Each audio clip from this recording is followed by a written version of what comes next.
نحمدہ ونصلی علی رسولہ الکریم اما بعد۔ ترجمے والے قرآن پاک کا صفحہ نمبر 908، 25واں پارہ، سورہ شورى، چوتھا رکوع، آیت نمبر 30 تا 35۔ اعوذ باللہ من الشیطان الرجیم، بسم اللہ الرحمن الرحیم۔ وما اصابکم من مصیبت فبما کسبت ایدیکم ویعفو عن کثیر وما انتم بمعجزین فی الارض وما لکم من دون اللہ من ولی ولا نصیر۔ ومن آیاته الجوار في البحر كالأعلام إن يشأ يسكن الريح فيظللن رواكد على ظهره إن في ذلك لآيات لكل صبار شكور أو يوبقهن بما كسبوا ويعفو عن كثير ويعلم الذين يجادلون في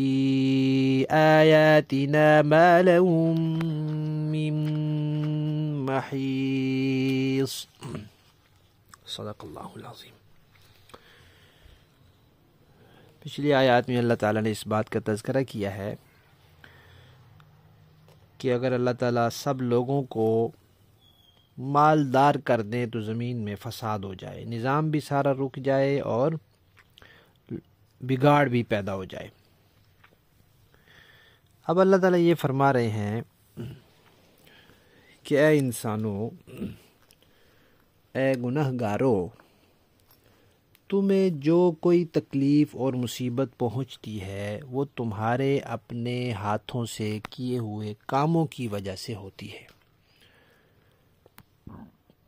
اور بہت سے کام تو تمہارے ایسے ہیں جو اللہ معاف کر دیتے ہیں۔ ہر بات پہ پکڑ اللہ کرے تو دنیا میں کوئی نہ بچے، اور اللہ نے جو تم سب کو پکڑ میں لیا ہے، لیتا ہے،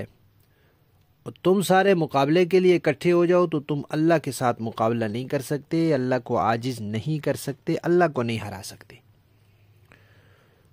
اور تمہیں اللہ پکڑ لے تو کوئی تمہاری مدد کرنے والا نہیں ہے، اللہ کے علاوہ کوئی تمہارا کارساز نہیں ہے، کوئی تمہارا مددگار نہیں ہے۔ پھر فرمایا کہ دیکھو، اللہ کی نشانیوں میں سے ایک نشانی ہے کہ سمندر میں پہاڑ جیسے بڑے بڑے جہاز، پہلے زمانے میں جہاز بادبانی ہوتے تھے جو ہوا کے رخ سے چلتے تھے، ہوا رک جاتی تھی تو رک جاتے تھے، ہوا چلتی تھی تو چلتے تھے، اب تو ایندھن سے چلتے ہیں۔ تو اللہ فرماتے ہیں کہ اگر اللہ چاہے تو ہوا کو روک دے، ہوا بھی اللہ کے قبضے میں، تو تمہارے وہ جہاز سمندر کے اوپر کھڑے کے کھڑے رہ جائیں۔ تو اللہ فرماتے ہیں کہ دیکھو، ان میں بڑی نشانیاں ہیں، لیکن کس کے لیے؟ صبر کرنے والے کے لیے اور شکر کرنے والے کے لیے۔ یہ صبر شکر کیوں فرمایا کہ جب انسان سفر کرتا ہے، خصوصاً سمندری سفر، تو اس میں موافق حالات بھی پیش آتے ہیں، ناموافق حالات بھی پیش آتے ہیں۔ تو موافق حالات آئیں، مرضی کے آئیں، راحت کے آئیں، آسانی کے آئیں، تو اللہ تعالیٰ کا شکر ادا کریں۔ ناموافق آ جائیں، تکلیف پریشانی آ جائے، تو اللہ تعالیٰ کی رضا سمجھ کر اس پر صبر کریں۔ تو یہ صبر اور شکر کرنے والا ان نشانیوں پر غور کرتا ہے۔ یا پھر اللہ تعالیٰ تمہارے ان جہازوں کو ڈبو دے، تباہ کر دے، اور کئی لوگوں کو اس میں سے اللہ بچا لے، اللہ اس پر بھی قادر ہے۔ اور جب اللہ جہازوں کو ڈبوئیں اور بہت سے لوگوں کو اس میں غرق کر دیں، تو جو لوگ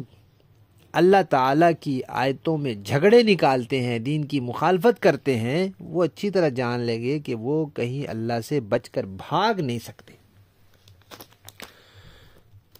دنیا میں انبیاء، بچے اور مجنون، ان کے علاوہ انبیاء معصوم ہوتے ہیں، ان سے کوئی گناہ نہیں ہوتا۔ بچے یا جو مجنون پاگل ہوتے ہیں ان کی عقل کامل نہیں ہوتی، اس لیے اگر کوئی غلطی کرتے ہیں تو اس پر اللہ تعالیٰ کی طرف سے آخرت میں پکڑ نہیں ہے۔ اسی طرح دنیا میں بھی ان کی پکڑ کی اللہ تعالیٰ کی طرف سے سزا نہیں ہے۔ ہاں، بچہ کوتاہی کرے تو والدین کو حکم ہے، اساتذہ کو، مربی کو، کہ اس کو تنبیہ کریں تاکہ اس کو بری عادت نہ پڑے۔ ابھی بچے کے اوپر نماز فرض نہیں ہوتی، پہلے سے کہا جاتا ہے نماز پڑھاؤ اور پٹائی کرو، تو عادتیں درست رکھنی تو ضروری ہیں، لیکن اللہ تعالیٰ کی طرف سے جو عذاب آتا ہے وہ نہیں آتا۔ ان کے علاوہ، کم عقلوں کے اور نبیوں کے علاوہ باقی جتنے لوگ ہیں، ظاہر بات ہے ان میں معصوم کوئی نہیں، تو ان پر جو تکلیفیں آتی ہیں، اکثر لوگوں پر تکلیفیں ان کے گناہوں کی وجہ سے آتی ہیں۔ مثال دی ہے کہ جیسے کوئی آدمی بد پرہیزی کرتا ہے تو اس کی صحت کو نقصان ہوتا ہے۔ کبھی ایسے ہوتا ہے کہ خود بد پرہیزی نہیں کرتا، کسی دوسرے کی بد پرہیزی کی وجہ سے اس کو نقصان ہو جاتا ہے۔ جیسے بچہ دودھ پیتا، بچہ، اس کی والدہ بد پرہیزی کرتی ہے، بچے کے پیٹ میں درد ہو جاتا ہے، بچے کو دست لگ جاتے ہیں۔ اور کبھی ایسے ہوتا ہے کہ گھر میں کوئی آدمی کوئی غلطی کرتا ہے، پورے گھر کو اس کا نتیجہ بھگتنا پڑتا ہے، پورے محلے کے اندر وہ گھر بدنام ہو جاتا ہے وہ ایک آدمی کی وجہ سے۔ اسی طرح کبھی محلے کا ہوتا ہے کہ ایک محلے کا کوئی آدمی ہوتا ہے، اس کی وجہ سے پورا محلہ بدنام ہو جاتا ہے، یا پورے محلے کو کوئی مصیبت آ پڑتی ہے، یا پورے شہر پورے ملک کو ایک بندے کی وجہ سے کوئی مصیبت آ پڑتی ہے، ایسے ہو جاتا ہے۔ تو جیسے ظاہری اسباب میں اس طرح ہوتا ہے، اسی طرح روحانی اور باطنی اسباب میں بھی ہوتا ہے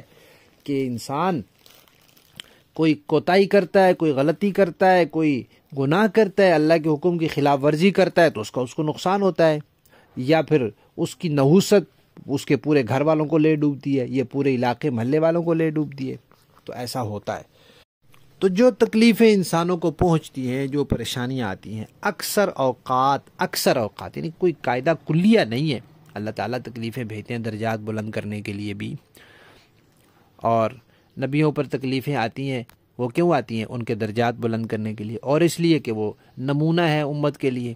تو ان کو تکلیف آئے گی، وہ صبر کریں گے تو امت کے لیے نبی کی زندگی میں صبر کا نمونہ آ جائے گا۔ تو لیکن اکثر اوقات ایسا ہوتا ہے کہ جو تکلیفیں آتی ہیں، جو پریشانیاں آتی ہیں، جسمانی ہوں، مالی ہوں، ذہنی ہوں، کسی اور طریقے کی ہوں، وہ انسانوں کے اپنے اعمال کا نتیجہ ہوتی ہیں۔ لیکن جو نبیوں کے دشمن ہوتے ہیں، جو حق کے اور حق والوں کے دشمن ہوتے ہیں، وہ الٹے دماغ کے ہوتے ہیں۔ وہ کیا کہتے ہیں؟ کہتے ہیں یہ جو ہمارے اوپر قحط سالی آئی ہوئی ہے، یہ ان کی وجہ سے آئی ہوئی ہے۔ اس زمانے میں لوگ نبیوں کو کہتے تھے، سورہ یاسین میں 3 نبیوں کا تذکرہ ہے، ہم پڑھ چکے ہیں، جن کو انہوں نے کہا تھا، قوم نے کہا تھا کہ ہم تمہیں منحوس سمجھتے ہیں، نعوذ باللہ۔ اور آج لوگ یہی بات علماء کو کہتے ہیں، مولویوں کو کہتے ہیں کہ مولویوں کی وجہ سے یہ مصیبت آئی ہے۔ تو یہ کوئی نئی بات نہیں ہے، علماء انبیاء کے وارث ہیں، پہلے لوگ نبیوں کو کہتے تھے، اب لوگ مولویوں کو کہتے ہیں۔ تو جس طرح نبیوں کو اس طرح کی باتیں کہنے والے اصل میں دین کے دشمن ہوتے تھے، تو اب بھی علماء کو اس طرح کی باتیں کہنے والے اصل میں دین کے دشمن ہیں، لیکن وہ دین کو کچھ کہہ نہیں سکتے کہ جوتے پڑیں گے، تو پھر سارا غصہ مولوی پر نکالتے ہیں، دیندار پر نکالتے ہیں۔ تو اللہ تعالیٰ فرماتے ہیں کہ اے گناہگارو، تم جو کہہ رہے ہو کہ ہمارے اوپر تکلیف آئی، یہ مومنوں کی نحوست ہے، مومنوں کی وجہ سے آئی ہے، ان کی وجہ سے نہیں ہے۔ کام تمہارے نحوست والے ہیں، عقیدے تمہارے نحوست والے، عمل تمہارے نحوست والے، کام تمہارے نحوست والے، تو ان کی نحوست کیسے ہو گئی؟ لفظی معنی دیکھیں،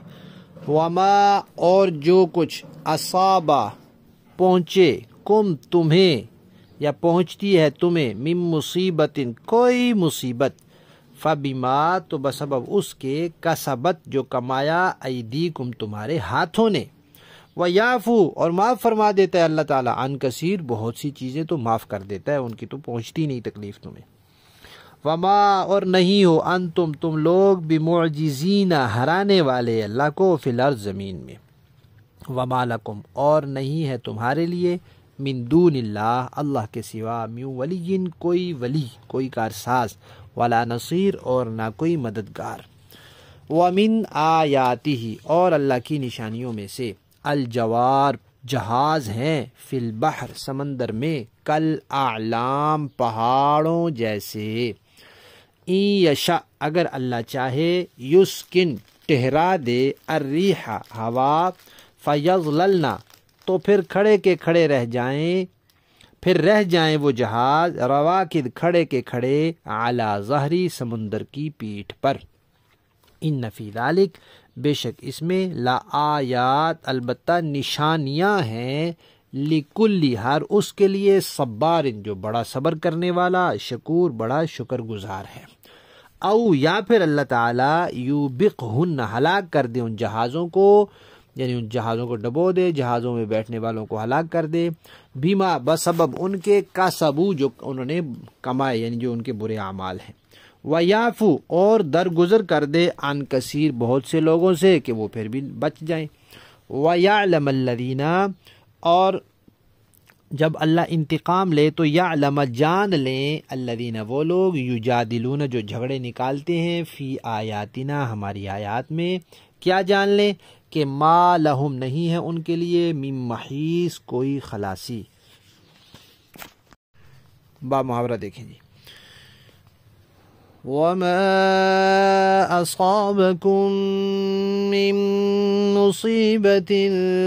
فَبِمَا كَسَبَتْ أَيْدِيكُمْ وَيَعْفُو عَن كَثِيرٍ، اور تمہیں جو کوئی مصیبت پہنچتی ہے وہ تمہارے اپنے ہاتھوں کیے ہوئے کاموں کی وجہ سے پہنچتی ہے، اور بہت سے کاموں سے تو وہ درگزر ہی کرتا ہے، وَمَا أَنتُم بِمُعْجِزِينَ فِي الْأَرْضِ وَمَا لَكُم مِّن دُونِ اللَّهِ مِن وَلِيٍّ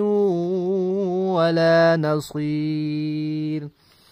اور تمہاری مجال نہیں ہے کہ زمین میں اللہ کو عاجز کر سکو، اور اللہ کے سوا تمہارا نہ کوئی رکھوالا ہے نہ مددگار۔ وَمِنْ آيَاتِهِ الْجَوَارِ فِي الْبَحْرِ كَالْأَعْلَامِ، اور اس کی نشانیوں میں سے ہے سمندر میں یہ پہاڑوں جیسے جہاز، إِن يَشَأْ يُسْكِنِ الرِّيحَ فَيَظْلَلْنَ رَوَاكِدَ عَلَى ظَهْرِهِ، اگر وہ چاہے تو ہوا کو ٹھہرا دے جس سے یہ سمندر کی پشت پر کھڑے کے کھڑے رہ جائیں، ان فی ذالک لآیات لکل صبار شکور، یقیناً اس میں ہر اس شخص کے لیے بڑی نشانیاں ہیں جو صبر کا بھی خوگر ہو، شکر کا بھی، او یوبقہن بما کسبوا ویعفو عن کثیر، یا اگر اللہ چاہے تو ان جہازوں کو لوگوں کے بعض اعمال کی وجہ سے تباہ ہی کر دے اور بہت سو سے درگزر کر جائے، وَيَعْلَمَ الَّذِينَ يُجَادِلُونَ فِي آيَاتِنَا مَا لَهُم مِّن مَّحِيصٍ، اور جو لوگ ہماری آیتوں میں جھگڑے ڈالتے ہیں انہیں پتہ چل جائے کہ ان کے لیے کوئی بچاؤ کی جگہ نہیں ہے۔ صدق اللہ۔